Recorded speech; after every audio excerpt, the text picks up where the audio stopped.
አላህ አናግሮኛል በህልም ከአላህ ጋር አላህ አውርቶኛል። ያለኝን ነገር መናገር አልፈልግም።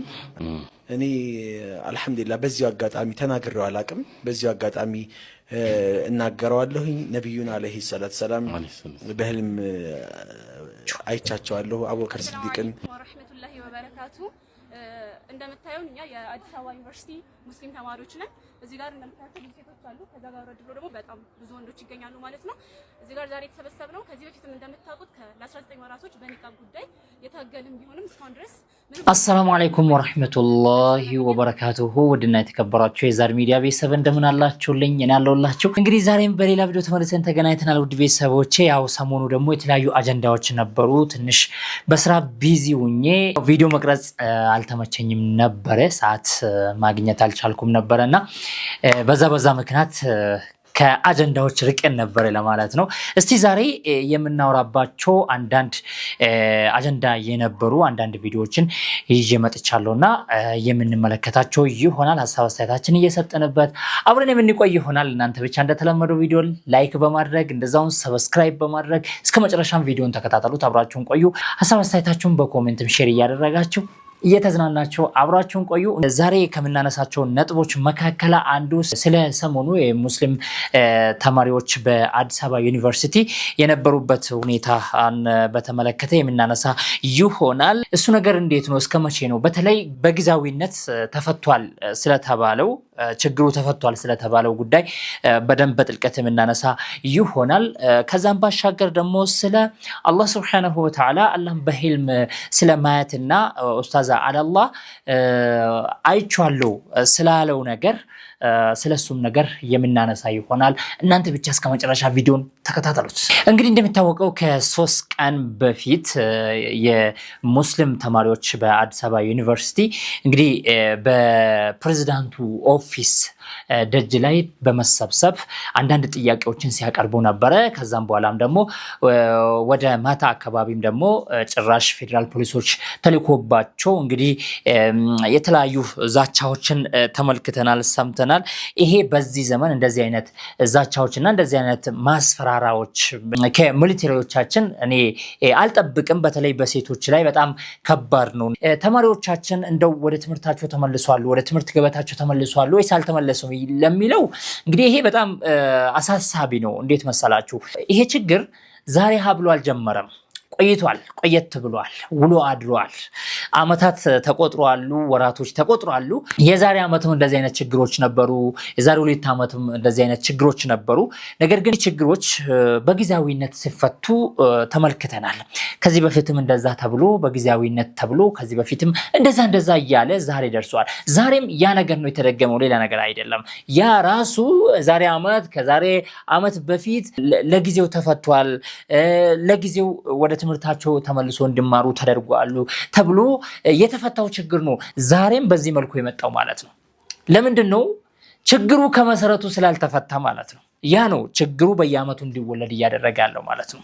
ለዚህ ደግሞ በጣም ሪስክ እየወሰዱ ያሉት ተማሪዎቻችን ናቸው እንጂ መጅሊሱ አይደለም፣ ሌላ ተቋም አይደለም። እስቲ አንዳንድ ቪዲዮዎችን ላሳያችሁ።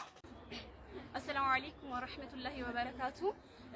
እንደምታዩን እኛ የአዲስ አበባ ዩኒቨርሲቲ ሙስሊም ተማሪዎች ነን። እዚህ ጋር እንደምታዩት ሴቶች አሉ። ከዛ ጋር ወርዶ ደግሞ በጣም ብዙ ወንዶች ይገኛሉ ማለት ነው። እዚህ ጋር ዛሬ የተሰበሰብነው ከዚህ በፊትም እንደምታውቁት ለ19 ወራቶች በኒቃብ ጉዳይ የታገልን ቢሆንም እስካሁን ድረስ ምንም አይነት ፍትሃዊ የሆነ ምላሽ ስላላገኘን አሁንም ጥያቄያችን እስከ ፕሬዝዳንቱ ኦፊስ ድረስ በመጣት ጥያቄያችን በሰላማዊ መንገድ ለማቅረብ ነበር ዛሬ የተሰበሰብነው። ከ7 ሰዓት ወይም ልክ ከዙሁር ሰላት ጀምረን እዚህ ጋር የተሰበሰብን ቢሆን እስካሁን ድረስ ምንም አይነት ፍትሃዊ የሆነ ምላሽ አላገኘንም። የነሱ መልስ ምንድነው? እስካሁን ድረስ ፕሬዝዳንቱ ወደ ኦፊስ አልመጡም። እነሱ ማግኘት እንደማንችል ነግረውናል። እኛም ተስፋ አልቆረጥንም፣ እዚህ ቁጭ ብለናል። የሚመለከታቸው አካላቶች በሙሉ እኛን ያዩ ቢሆንም እስካሁን ድረስ ግን ይህ ነው የሚባል ምላሽ አላገኘንም። እንደምታዩት ተማሪ በሙሉ እዚህ ነው ክላሱን ቀጥቶ ፈተናውን ቀጥቶ አሁን የ4ኛ ዓመቶች ወይም ደግሞ የተመራቂዎች የፈተና ጊዜ ወይም የፈተና ወቅት ቢሆንም ፈተናቸውን ለቀጥተው እዚህ ጋር የተቀመጡ ተማሪዎች አሉ።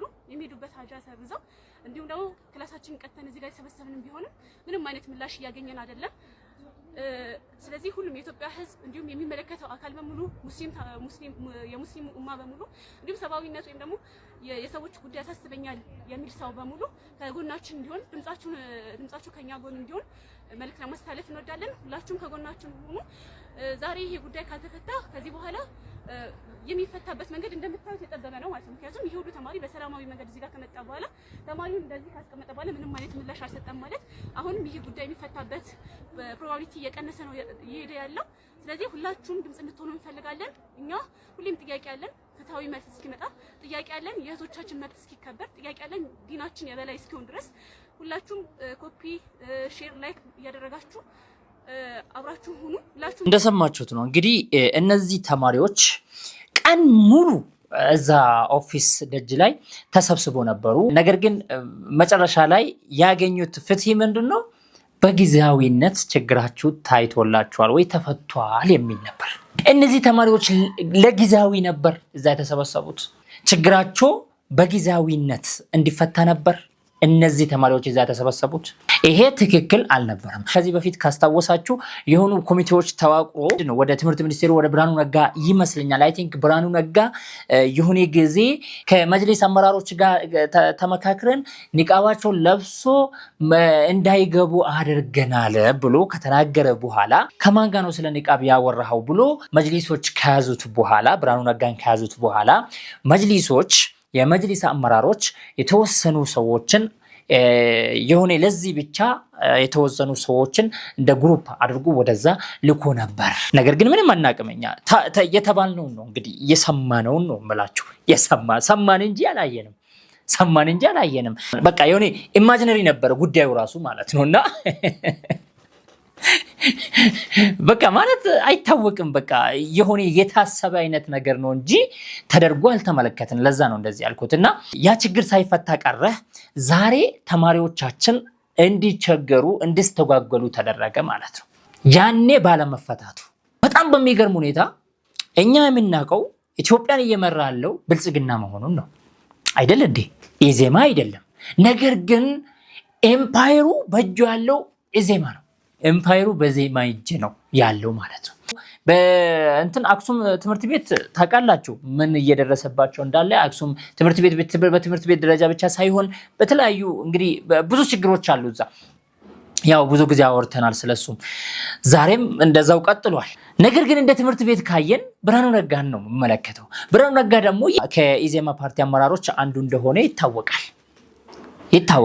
ብርሃኑ ነጋ ደግሞ ብዙ ጊዜ ከዚህ በፊት የነበረው የሞተውን ሰንደቅ ዓላማ ሲያውለበልብ ተመልክተናል። በተለያየ ጊዜ በተለያየ ስቴጆች ላይ ወጥቶ ሲያውለበልብ አይተናል። የቴዲ አድናቂ መሆኑንም አውቀናል። ቴዲ ደግሞ ማን እንደሆነ እናውቃለን። እንደገና ደግሞ አረቄም እንደሚጠጣም አውቀናል። አንድ በሚኒስትርነት ደረጃ ላይ ያለው ሰው አረቄን ይጠጣል ብሎ ሲናገር በጣም ወራዳነትን ነው። እኔ እንደዛ ነው የሚሰማኝ። አዶኖ እናንተ የምትሉትን አላውቅም፣ ግን እንደኔ እንደዛ አይነት ስሜት ነው የሚሰማኝ። ማለት መውረድ፣ በቃ ራሴን ማዋረድ። አንድ ሰው አረቄን እጠጣለሁ ጠጅን እጠጣለሁ ብሎ ሲናገር አንድ ሚኒስትርነት ደረጃ ላይ ቁጭ ብሎ እንደዚህ ሲያወራ በጣም እኔ አፍርበታለሁ እንደራሴ ማለት ነው። ብርሃኑ ነጋ ለኔ ሀያት ነው የሚሆነኝ አይደል? በእድሜ ደረጃ ካየም ማለት ነው። እና ዛሬ እኔ አረቄ እጠጣለሁ ብሎ መናገር በጣም ነው ማፍርበት። በጣም አፍርበታለሁ። እኔ ብቻ ሳልሆን ብዙ ሰዎች እንደዛ ናቸው። እና በሚኒስትርነት ደረጃ ላይ ያለው አንድ ግለሰብ ተነስቶ እኔ አረቄን እወዳለሁ የአረቄ አድናቂ ነኝ ምናምን ብሎ ሲናገር በጣም ይሄ እንደዚህ አይነት የወረደ ሰው ነው እንግዲህ ሚኒስትርነት ደረጃ ላይ ቁጭ ብሎ ሀገሪቷን እየበጠበጣለሁ በየቦታው ተማሪዎችን እያስቸገራቸዋለሁ። እንግዲህ እንደዚህ አይነት ሰው መሆኑ ነው። ደግሞ በጣም የሚገርመው ሀገሪቷን እየመራለው አሁን እንዳልኳችሁ ብልጽግና ነው። ብልጽግና ግን ለዚህ ጉዳይ ጆሮውን ሰጥቶ አንድም ቀን ለዚህ ጉዳይ ለእንደዚህ አይነት ችግሮች በተለያዩ ክልሎች ላይ እንደዚህ አይነት ችግሮች ይፈጠራሉ፣ ሀፕን ያደርጋሉ። ነገር ግን ብልጽግና ገብቶበት ይሄንን ችግር እፈታለሁ ብሎ ሲናገር አላየነውም። በትምህርት ቤት ደረጃ ኢትዮጵያ ውስጥ ኤምፓየሩ በእጁ ያለው ብርሃኑ ነጋ ነው። ኢዜማ ነው እየመራለው። ኢዜማ ፓርቲ ነው እየመራለው። እንደፈለገ እያረጋት ያለው ኢዜማ ነው። ይሄ በጣም የሚያሳፍር ነገር ነው። እኛ ብልጽግናን ነው የምናውቀው እንጂ ኢዜማን አናውቅም። እንደዛ ከሆነ ኢዜማን አንመርጥም እንዴ?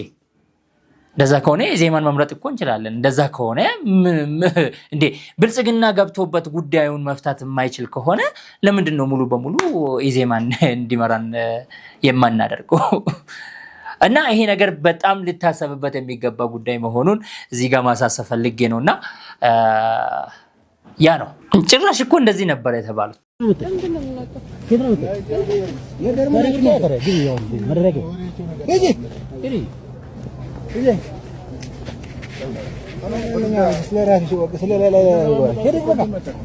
አይ እኛ እኮ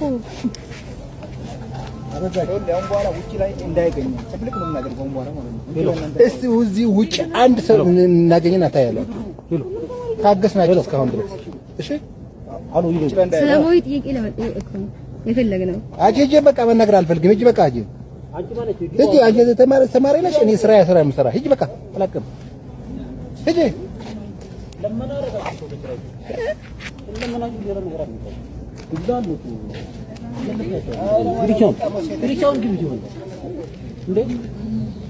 ተመልከት እንግዲህ ያልኩት ትክክል ነው ወይስ ትክክል አይደለም? አሁን የሰማችሁት የፌደራል ፖሊሶች ድምጽ ነበረ። ያው ከመሸ በኋላ ይመስለኛል የተቀረጸው። በጣም በሚገርም ሁኔታ ከዚህ ሰዓት ጀምሮ ውጪ ላይ ካዩአችሁ እጨፈልቃችኋለሁ ብሎ ስዝትባቸው ሰምተናል። እጨፈልቃችኋለሁ ምን ማለት? በሰላማዊ መንገድ ምንም ነገር አላዙም፣ ምንም መሳሪያ በእጃቸው የለም። ወይ ደግሞ የሆነ ነገር እናወድማለን፣ የሆነ ነገር እናጠፋለን ብሎ እኮ አይደለም የወጡት እነዚህ ተማሪዎች። የራሳቸው መብት ለማስጠበቅ ፍትህ ለመጠየቅ ችግራችን ፍትሃዊ በሆነ መንገድ ይታይልን። እነዚህ የአዲስ አበባ ዩኒቨርሲቲ ተማሪዎች እንኳን ገብቶ መማር ተውትና ምግብ የሚወስዱበት ቦታ እንኳን ተከልክለዋል። ገብቶ ምግባቸውን እንዳይወስዱ ተከልክለዋል። ችግራቸውን ከጎናቸው ቆማችሁ ችግራቸው እንዲታይ ማድረግ ሲገባችሁ፣ ነገር ግን እነዚህን ተማሪዎች በዛ ላይ ደግሞ ሴት ሆኖ ይሄንን ሁሉ ፕሮብለም እያያችሁ እናንተ ደግሞ ጭራሽ ተደርባችሁ መታችሁ እንጨፈልቃችኋለን ማለት በጣም የሚያሳፍር ነገር ነው። በጣም ይሄንን ታዝበናል። እስቲ ወደ ሌላኛው ቪዲዮአችን ደግሞ እንሄድ። ይሄንን ቪዲዮ ነው አላህ አናግሮኛል በህልም ከአላህ ጋር አላህ አውርቶኛል። ያለኝን ነገር መናገር አልፈልግም። እኔ አልহামዱሊላህ በዚሁ አጋጣሚ ተናግሬው አላቅም። በዚሁ አጋጣሚ እናገረዋለሁኝ። ነብዩን አለይሂ ሰላቱ ሰላም በህልም አይቻቸዋለሁ። አቡበከር ሲዲቅን፣ አሊ፣ ዑመርና ቢላልን አንድ ላይ ሲኻድሟቸው ምናምን ነገር በራሳቸው ሁኔታ ሌላው ለኛም ዱዓ ይደረግልን እንድናያቸው። ሌላኛው አላህ አናግሮኛል በህልም ከአላህ ጋር አላህ አውርቶኛል። ያለኝን ነገር መናገር አልፈልግም። አላህ አናግሮኛል። እነዚህ ስሜቶች ቀስቅሰው ገፍተውኝ ወደዚህ ያመጡኝ በዛ ምክንያት ነው። እነዛ ቀናቶች በህይወቴ ማረሳቸው ቀናቶች ክስተቶች ናቸው። የራሴ እንትኔ ላይ ጽፌያቸዋለሁ እንደ ማስታወሻ ቀኑ ሰዓቱ ሳይቀር ማለት ነው። እና ይሄንን ነገር ደግሞ ሌላ ሰው ማጋባት አለብኝ ብዬ ራሴን አሳመንኩኝ። የብዙ ሰው ችግር ነው። የብዙ ሰው እንግዲህ ኡስታዝ አላላ ይሄንን ተናግረዋል። አንዳንድ ሰዎች ይሄንን እየተቃወሙ አሉ። እኔም ከነሱ ጋር ነኝ ማለት ይሄንን ይቃወማሉ። አንድ ሰው ሚዲያ ላይ ወጥቶ አላህን በህልም አይቼዋለሁ አናግሮኛል ብሎ መናገሩን በጣም ነው የምቃወመው እኔ። ምክንያቱም ጥሩ አይደለም። ማት እንዳለ ሆኖ ማት አላህ Subhanahu Wa Ta'ala ለፈቀደው ሰው ያደርጋል። ለምን አደረገ ወይ ደግሞ አልተደረገም ማለት አይደለም፣ ወይ አይደረግም ሊደረግ አይችልም ማለት አይደለም። መናገሩ ላይ ነው። መናገር አልነበረበትም። የሆነ ሪዝን አለው የተናገረበት ማለት ነው። ነገር ግን የፈለገ ሪዝን ቢኖር መናገር አልነበረበትም። ይሄንን መናገር የለበትም ብዬ ነው የማምነው። አላህ በህልም ያናግሮኛል አይቻለሁ። ይሄ ብዙ ጊዜ ኩራፋዎች የሚናገሩት አይነት ነገር ነው። ብዙ ጊዜ ማለት ነው። ጥሩ አይደለም እንደዚህ አይነት ነገር። ሀፕን ያደርጋል እኮ እንደዚህ አይነት ነገሮች እኮ ሀፕን ያደርጋሉ። ነገር ግን ወጥተ በሚዲያ መናገር የለብም። የፈለገ ሪዝን ኖር መደበቅ አለብን እንደዚህ አይነት ነገር ማለት ነው። ዑለማዎችም ይሄንን አይደግፉም፣ በነገራችን ላይ አይደግፉም። እና ከእንደዚህ አይነት ነገር ብንጠነቀቅ ጥሩ ነው ብዬ አስባለሁ። አንዳንዴ ስንናገር ያዝ ያረገን ብዙ እኮ ማውራት የምንችላቸው ነገሮች እኮ አሉ። ነገር ግን በእንደዚህ አይነት ምክንያቶች በሆኑ ምክንያቶች ግን ዝም እንላለን፣ እንተዋለን። በቃ ዝም ብለን እንተዋለን፣ ለማንም ሳንናገር እንተዋለን። ይሄንን ማውራቱ እኔ ጥሩ አይመስለኝም። ቢጠነቀቅ አሪፍ ነው ከእንደዚህ አይነት ነገር ማለት ነውና እናንተስ ምን ትላላችሁ? እሺ ስለ ሰሞኑ ከእፎይና ሁሱ መካከል ተካሂዶ ስለነበረው ውይይት እሱን አስመልክቶ እንግዲህ አህባሾች በጣም የሌለ በእፎይ እየተደሰቱ ነው። እፎይ ስላነሳላቸው ጥያቄው ከነሱ ጋር ስለሚመሳሰል ማለት ነው። እነሱ ከሚያነሱት ጥያቄ ጋር ብዙ ጊዜ እንደዚህ አይነት እፎይ የጠየቀው አይነት ጥያቄ ያነሳሉ እነዛ አህባሾች ማለት ነው። እኔ በነገራችን ላይ አህባሾች የእፎይን ጥያቄ የነሱም ጥያቄ መሆኑ በጣም ገርሞኛል። በጣም ገርሞኛል። የምሬን ነው የምላችሁ። እስቲ እንደው ኡስታዝ ሙአዝ ነዚፍ የተናገረውን አንድ ቪዲዮ የእናንተን ሹብሃ እፎይ ይዞ መምጣቱ እኛ ምን አይነት ሐቅ ላይ እንዳለን ገላጭ ነው አይደለም ወንድሞቼ? ወላሂ ነው አይደለም? خلاص እንዴ እንትን የሚባል አለ እኮ የሆነ አባባል አለ፣ የሆነ ግጥም አለ እኮ አንዳንድ ሙገሳዎች ይባላል። ከአንዳንድ ሰዎች የሚመጡ ሙገሳዎች ከስድብ አይተናነሱም ይባላል።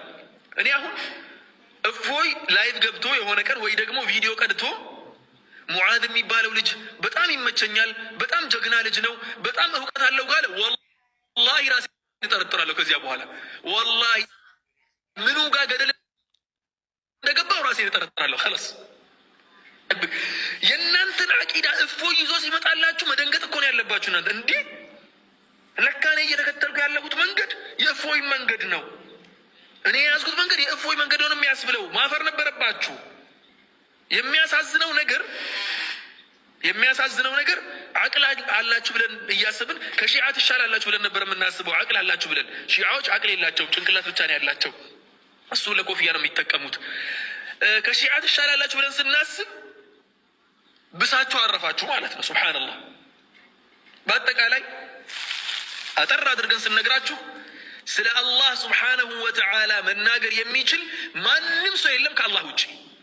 ስለ አላህ ሲፋ ልትናገር አለው የለውም ብለህ የምትከራከረውን ልትናገር አላህ ነግሮሃል፣ እኛ ነግሮናል። ነዓም ቁርአን ላይ ነግሮናል። ይሄኛው አለኝ ብሏል፣ ይሄኛው የለኝም ብሎ አላህ ሱብሓነሁ ወተዓላ ነፊ አድርጓል። ነፊ የሚያደርገውን ኢትባት ያደረገውን ኢትባት አድርጓል። ለማንኛውም እኔ እቺ ነገር የተመቸችኝ ፓርት ምንድነች? በተለይ ከዚህ ቪዲዮ ደግሞ በጣም የተመቸኝ ምንድነው እቺ የእናንተን ሐሳብ እፎይ ይዞ መምጣቱ ካስደሰታቸው ያለው ነገር በጣም የምትገርም ነውና እውነት ነው። ለምንድነው በእፎይ የተደሰቱት እነዚህ ሰዎች? ለምንድነው በእፎይ ጥያቄው እፎይ በጠየቀው ጥያቄ ለምንድነው እነዚህዎች በጣም ደስተኛ የሆኑት? ከእፎይ ከነእፎይ በላይ ከነሱ በላይ እነዚህዎች ነበሩ በጣም ደስተኛ የሆኑት። በጣም ጉዳዩን እያራገቡ ያሉትም እነሱ ናቸውና ለምን እናንተ ራሱ በጣም እስልምናችሁ በጣም የሚያስጠረጥር መሆኑን ከዚሁ እንረዳለን ማለት ነው። እና አላህ ሂዳያ ይስጣችሁ። ለማንኛውም አላህ ሂዳያ ይስጣችሁ እንላለን። ሌላ ምን የምንለው ነገር አለ? እና እቺን ለማውራት ነው ውድ ቤተሰቦቼ የመጣሁት። እና ቪዲዮውን እንዴት አገኛችሁ እናንተ? ሁላችንም ውድ ቤተሰቦቼ እንግዲህ ቪዲዮ እኔ መስል ነበር። በሌላ ቪዲዮ ተመልሰን እስክንገናኝ ባላችሁበት ሰላም ሁኑልኝ። ወዳችኋለሁ። ወሰላሙ አለይኩም ወራህመቱላሂ ወበረካቱ።